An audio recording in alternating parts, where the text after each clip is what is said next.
wata babbar guguwa ta barke a wani taron gaggawa na kwamitin tsaro na Majalisar Ɗinkin Duniya, inda China ta yi kakkausar lafazi sannan ta kira abin da Amurka ta yi a Venezuela cewa yin amfani da ƙarfi ne ba tare da izinin ƙasashen duniya ba. Wannan ne ya haifar da cece-kuce sosai, inda wasu ke ganin shin dokar ƙasa da ƙasa tana amfani akan kowa ne ko kuwa sai ƙasashe marasa ƙarfi. Kafin ku ji cikakken rahoton ga wasu kanun labaran. Firaministan Isra'ila Benjamin Netanyahu ya aika zazzafin sako zuwa Iran ta hannun shugaban kasar Rasha Vladimir Putin. Sannan za ku ji cewa akalla mutanen da suka rasa rayukansu a Iran ya tashi daga mutum 16 zuwa mutum 35 a yau. Wannan shine abin da za mu tattauna da ku a wannan lokaci. Kasar China ta yi kakkausan suka kan Amurka bayan kama shugaban Venezuela Nicolas Maduro tare da kai shi New York domin fuskantar tuhume-tuhumen laifi.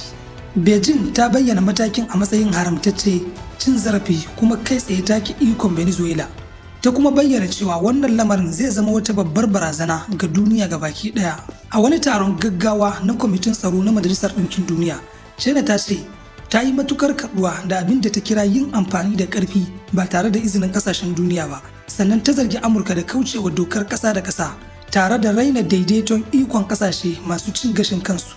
China ta nemi da a saki Nicolas Maduro da matar sannan take tare da kira ga Washington da ta koma tattaunawa ba yin amfani da ƙarfi ba. A cewar Beijing, Amurka na fifita ƙarfinta fiye da haɗin gwiwar duniya, tana kuma fifita aikin soji fiye da diplomasiya, abin da ke barazana ga zaman lafiya a Latin America da kuma duniya gabaki ɗaya. Wannan lamari ya biyo bayan wani farmaki na dare da Amurka ta kai Caracas, inda jami'an Amurka suka kama Maduro tare da matarsa suka tafi da su Amurka. A yanzu haka Maduro na fuskantar tuhume-tuhume da suka hada da ta'addancin miyagun kwayoyi da laifukan makamai.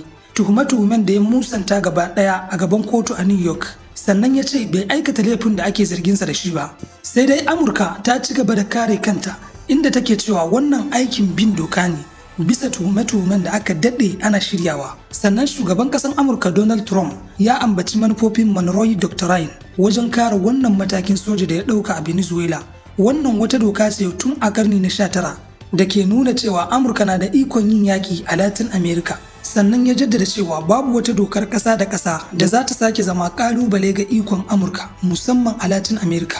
Haka kuma Rasha ta mara wa China baya inda ta kira lamarin da fashin ƙasa.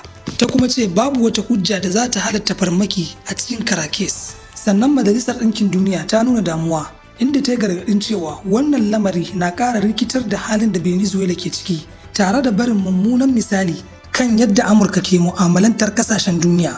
Ƙasar Colombia ma, wanda ta nemi a kira taron gaggawa tare da goyon bayan China da Rasha, ta buƙaci a mayar da hankali kan jin daɗin talakawan Venezuela. Ta ce fararen hula su ne suka fi shan wahala a irin waɗannan rikice-rikicen. Sannan China, wacce take ƙara ƙarfafa alaƙar tattalin arziki da Venezuela musamman ta hanyar bashi da man fetur, ta ce za ta ci gaba da kare muradunta bisa doka. Wani rahoton binciken jaridar Reuters ya nuna cewa kashi 1 daga cikin 3 Amurkawa na goyon bayan harin soja da ya kifar da gwamnatin Venezuela. Sai dai kashi 72 na fargabar cewa Amurka na iya tsunduma cikin rikici mai tsawo a kudancin Amurka. A yanzu tambayar da kowa yake yi ita ce, shin wannan lamari zai nuna ƙarfin ƙasashen duniya ne ko zai nuna rauninsu a ɓangaren dokar ƙasa da ƙasa, yayin da Latin America ke sake zama cibiyar fafatawa da manyan ƙasashe. Yanzu kuma bari mu duba saƙon Firaministan Isra'ila Benjamin Netanyahu, inda a yau ya aika da saƙon kai tsaye zuwa Iran ta hannun shugaban ƙasar Rasha Vladimir Putin. A saƙon nashi ya bayyana cewa Isra'ila ba ta da niyyar shiga yaƙi da Jamhuriyar Musulunci ta Iran. Rahoton kafar watsa labarai ta Kan News ta ce Netanyahu ya kira Putin ne bayan karuwar tashin hankali tsakanin Tehran da kuma Jerusalem domin ya isar da sako ga shugaban kasan Iran. A cewar majiyoyin diplomasiya, wannan ba shi bane karo na farko da Firaministan Isra'ila Benjamin Netanyahu ke aikawa da sako zuwa Putin tun bayan watan Oktoba, wanda a sakonnin nashi yake tabbatar da cewa Isra'ila ba ta da sha'awar ƙara rikici ko faɗaɗa tashin hankali. Putin ya ce muna ci gaba da tattaunawa da Isra'ila kuma muna karban sakonni daga shugabanninta da ke neman mu isarwa abokanmu na Iran. Sai dai duk da wannan sakon kwantar da hankalin, Netanyahu ya fitar da gargaɗi mai ƙarfi yayin wani jawabinsa a Majalisar Dokokin Isra'ila, inda ya ce idan Iran ta kawo mana hari, sakamakon zai kasance mai tsananin gaske. Sannan Netanyahu ya jaddada cewa Isra'ila ba za ta taɓa yarda Iran ta dawo da shirin makaman nukiliyarta ba ko kuma makamai masu linzami. A cewarsa matsayar Isra'ila ita ce babu maganar wadatar uranium, sannan dole a lalata duk wani uranium da aka riga aka tace a Iran, kuma dole kasashe su sa ido musamman kan cibiyar nukiliyar Iran. Sannan a ƙarshe ya tsokaci kan zanga-zanga da ke gudana a Iran, inda ya ce watakila muna wani lokaci ne da al'ummar Iran ke neman 'yancin ƙasarsu da kansu. Sai dai tambaya a ƙarshe ita ce, shin wannan sakon nashi na diflomasiyya ne ko kuma shigo ba zurfi yake wa Iran? Domin a makonnin da suka gabata ya sha maimaita cewa Isra'ila za ta sake kai wa Iran hari, wanda har ya je Amurka ya sayo makaman da suka kai na dala biliyan 89, wanda hakan ya sa masana ke ganin cewa akwai siyasa a ƙarƙashin wannan sako na Netanyahu.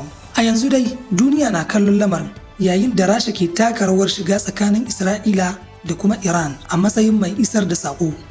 Yanzu kuma bari mu duba rahoton karuwar mutuwar mutane a Iran sakamakon zanga-zanga, inda a yau ƙungiyar Associated Press ta bayyana cewa akalla mutane 35 sun rasa rayukansu yayin da aka kama sama da mutum 1,200 sakamakon zanga-zangar tattalin arziki da ke ƙara ƙamari a Iran.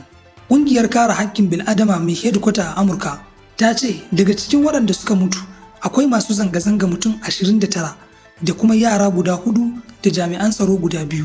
Zanga-zangar ta bazu fiye da wurare guda 250 a larduna 27 daga cikin larduna guda 31 na kasar. A lardin Ilam da ke yammacin Iran, gwamnati ta amince da wani rahoto da ya fito inda jami'an tsaro suka kai sumame asibiti, lamarin da ya janyo suka daga kasashen waje. Amurka ta kira lamarin laifi akan bil'adama, sannan ta ce asibiti ba filin yaƙi ba ne. Sai dai gwamnatin Iran ta yi alkawarin bincike, amma har yanzu bata fitar da cikakken bayani ba. A gefe guda shugaban ƙasar Amurka Donald Trump yana sake gargaɗi ga Iran kan wannan zanga-zanga tare da maimaita kalaman tayar da hankali, inda yake cewa Amurka za ta iya shiga rikicin idan Iran ta ci gaba da kashe mutane. Tambayar da duniya ke yi a yanzu ita ce, shin wannan zanga-zanga za ta tsaya koko Iran za ta fuskanci zanga-zanga mafi girma tun bayan rikicin 2020 lokacin mutuwar Mahsa Amini, wanda ta mutu a tsare sakamakon rashin sa hijabi mai kyau.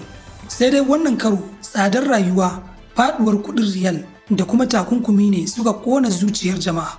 A yau ana canza dala ɗayan Amurka da riyal miliyan 1.400, abin da ke ƙara jefa talakawa cikin mawuyacin hali. Sai dai masana na ganin cewa idan Iran bata tashi da gaske ta murƙushe wannan zanga-zangar ba, zai iya yiwuwa ta canza tsarin mulki a Iran.